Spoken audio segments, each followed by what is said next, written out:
Okay, I want you to know right up front, YouTube, nothing in this video is my opinion and there is no conjecture. Everything that you see in this video is going to come from government and World Health Organization sources. Let me ask you this question before I start.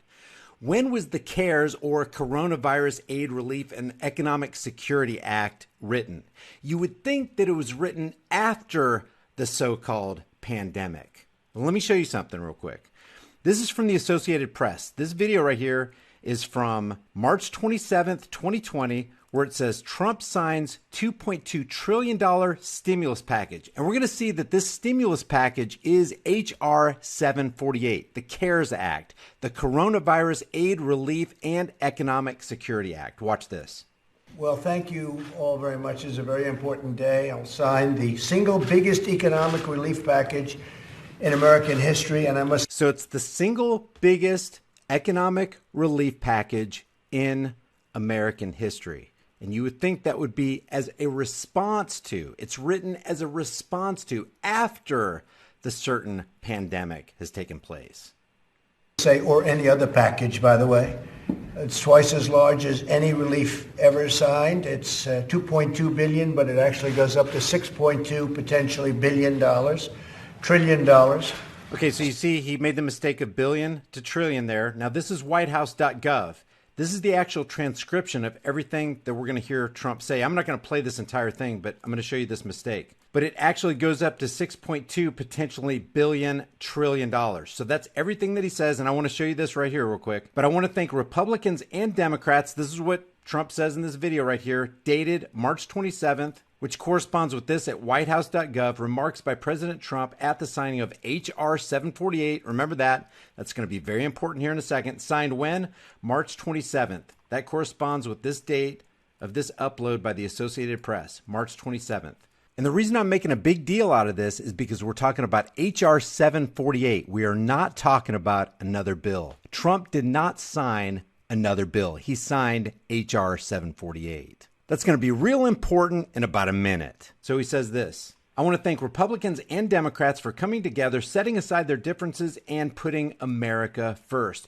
You don't put America first when you sign a $6.2 trillion corporate/banker bailout, which is exactly what this is. This is not a stimulus for the American people. This is a corporate/banker bailout. But when was this bill introduced? When was it written? It had to be after the pandemic came along, right? Because this is a natural response to what happens after the fact, right? Watch this. World Health Organization says a pneumonia of unknown cause detected in Wuhan, China was first reported when? To the World Health Organization country office in China on 31 December 2019. All right? When was it declared a public emergency? The outbreak was declared a public health emergency of international concern on 30 January 2020. So when was H.R. 748 introduced to Congress? You would think it would be after January 30th, 2020, right? I mean, it'd be ludicrous to come up with a Coronavirus Aid, Relief, and Economic Security Act before coronavirus was ever on the scene, right? This is from congress.gov. You can look this up for yourself.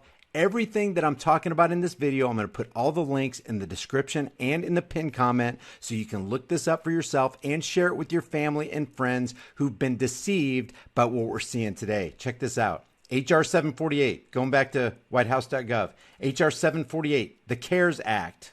What does CARES stand for? Look at this. Coronavirus Aid, Relief, and Economic Security Act, or the CARES Act. H.R. 748, he signs H.R. 748. He signs it on March 27th, 2020. When was it introduced? Oh, check this out. Introduced 1/24/2019. A full year, a year and 2 months before he sits down at this desk and signs it during a plandemic. Why do we call it a plandemic? Because look, they already had this in the works, guys, on 1/24/2019. Let me show you something else. If you click a link right here on congress.gov, it takes you to this page right here so you can see the movement through Congress all the way. to the very end where it becomes a law. When was it introduced? 1/24/2019, introduced into the House. And you can track its movement on the 24th, 2019, 5/21/2019, 7/17/2019. This is into July. And then the cutoff at 7/22/2019, read the second time. Oh, now we're into the pandemic phase. They introduced the CARES Act, the Coronavirus Aid, Relief, and Economic Security Act, before coronavirus was even spoken of, before most Americans even ever heard of Wuhan, China. The fingerprints of governmental planning is all over this thing. And then you consider the Rockefeller document, Lockstep, which is found in this document called Scenarios for the Future of Technology and International Development on page 18. Lockstep is a world of tighter top-down government control and more authoritarian leadership with limited innovation and growing citizen pushback, where they talk about the pandemic blanketing the planet. Please share this video with everybody you know. The CARES Act was written 1 year before coronavirus arrived on the scene. They knew what they were going to do before they let you know what they were going to do. Before I go, ask yourself this question. Why is nobody in corporate media talking about this? They have billions of dollars in resources to be able to do this research, and anybody can find it anywhere on the internet, but they're silent about it. Why? The answer is because they're complicit. They're accomplices in this crime, and that's exactly what it is, a crime that's been foisted not only on America, but on the entire world on behalf of the Federal Reserve and the IMF International Banking Cartel. Leave your thoughts about this for the world and the Google Thought Police in the comments section below. Be sure to look at all the documentation in the description and in the pinned comment and do your own research. Don't let somebody else do your thinking for you. I'll see you in the next heavily censored shadow ban video.